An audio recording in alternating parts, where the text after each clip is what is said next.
Okay, hey, this is Joe B, and this is what you would call the bird opening variation, the Porcelain Raven,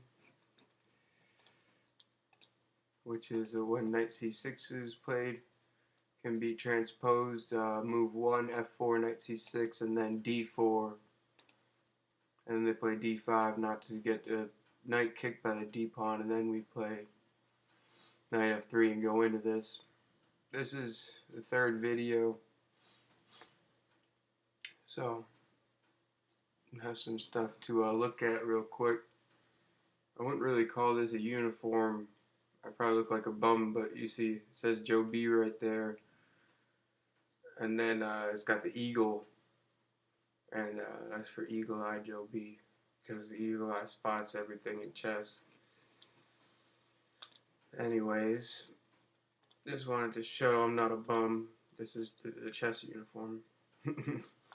So here, I hope you see this is fun. Video 3, the Porcelain Raven, the f4 opening, and what I wanted to really just say, the metaphor again is, in this one with the knight c6 and everything, and the c pawn's blocked, then there's really one thing I gotta say is when they pin, which is this pin, then they'll see stone walls. That's how I remember it. When they pin, when they're precise and they pin, pinning in the whole thing of the universal mind means to be precise. So they pin here on f3, and when they're precise, then we wall them off because we're always the one teaching them a lesson in chess. And we wall them off because they were precise, but we really want to be the wise teachers, so we wall them off, and then we say, that's not the greatest precision. We have a wall to that, and behind the wall, we're going to defeat you in this philosophical battle to show that we're the true authority here. And the wall here is this stone wall structure. The metaphor came true on the chessboard. So they're precise, but then we wall them off and we block up the whole center. So we block their precise philosophy with the pawns on f4, e3, and d4. And I say they'll see stone walls. When they pin, they'll see stone walls because usually in the stone wall, the pawn's on c3. So there's a difference here in the quality of it, is that the pawn is on c4. So they'll see stone walls. That's how I remember all these openings with mnemonic devices and other analytical tricks. Anyways, so e6 is a common move, and you see you hold back the development of the queen's knight. For these other things, their b pawn's vulnerable. So we're going to probe their queen side and put that whole thing to an intellectual test. And again, the center's all walled up. So since the center's walled up, we could put to test the flanks. So that's fun. And now you see that the first one in the two videos is them defending the pawn in certain ways, either knight a5 or rook b8. And in this one, they take right away. And when they take here, we got to take back, because if we don't take back, then and take on b7 right away, it's actually it's not as advantageous. And actually, to be honest, I think black's better. So we just take first, and then they traded a dog for a cat, and we have two dogs, two bishops now, which is good. And then they got the two cats, the two knights, and bishops go further than cats. So, no matter how you look at it, there's always a mobility advantage there. So now they defend their pawn. B7, and here after they defend that, like with a little appropriate defense, and after that appropriate defense, so we play the bishop d2. It looks humble, but there's a whole subtle thing going on here. And then they come out and they're going to put to test our flank. Since the center is blocked up, we put the queen's flank to test, and they put our king's flank to test. And the point of that, to be honest, is we're going to lead their whole queen on a wild goose chase. So the temptress is putting a little carrot under a box, and eventually we're going to bait the queen away, and then they're going to be in a box and not able to defend their whole queen side flank. So it's funny how all these metaphors really come true circle. So now we let them check and displace our king, so we're defending.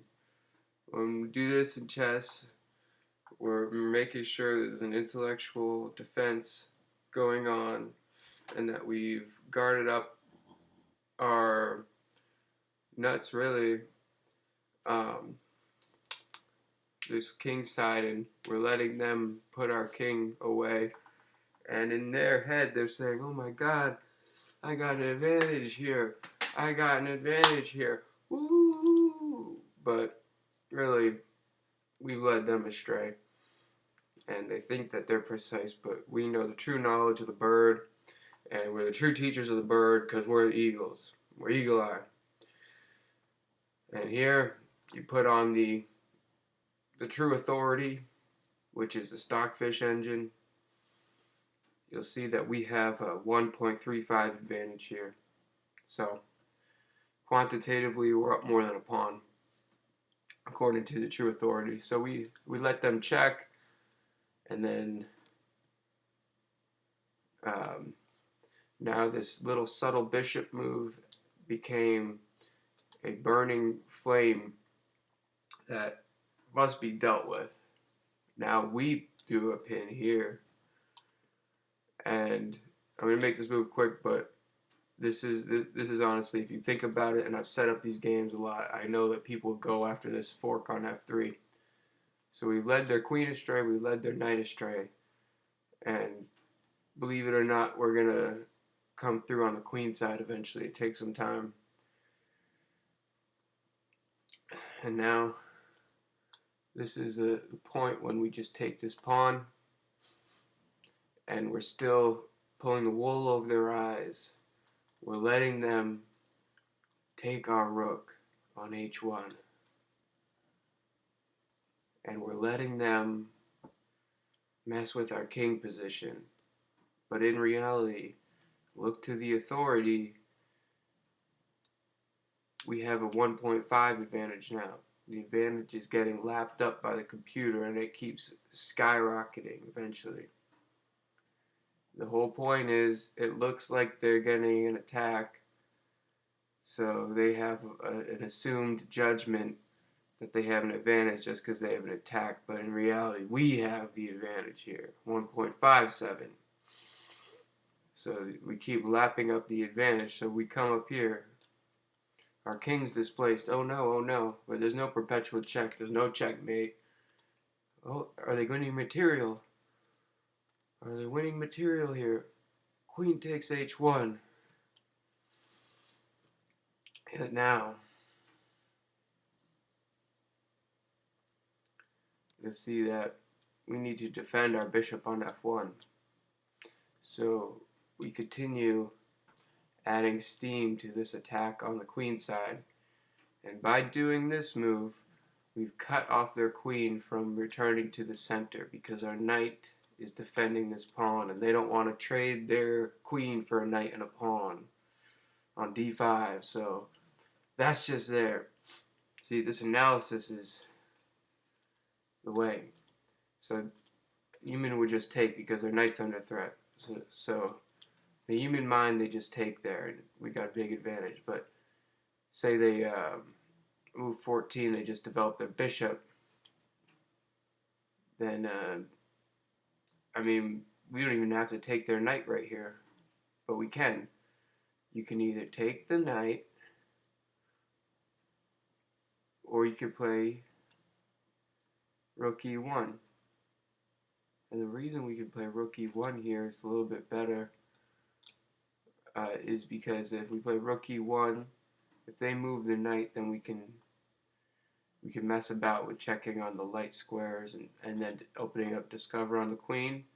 But just keep that in mind, and if you want to, you still got an advantage. Just take the pawn here, and if you count up the material with the general quantitative assessment, we got 7 pawns, 2 bishops, so that's 16, a knight and a rook. That's 21 plus a queen. And if you count up there, 7 pawns plus 2 rooks, that's 10. So that's 10 plus 7 is 17, plus a bishop is 20.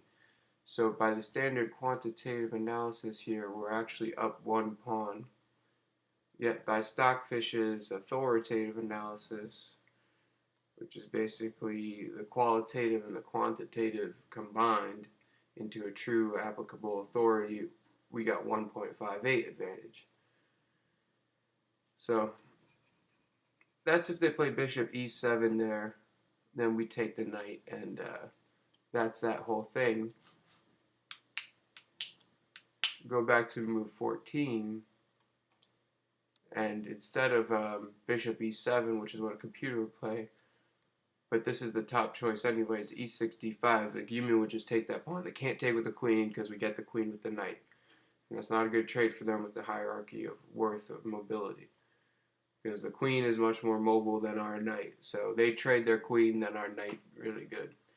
And so what you're going to see here is that we have a powerful move in rook e1, because once this bishop is moved, we're unveiling an attack on their queen. And you can see their queen was sidelined. This whole game is just their queen's on the side of the board and she can't do anything. We've led her astray.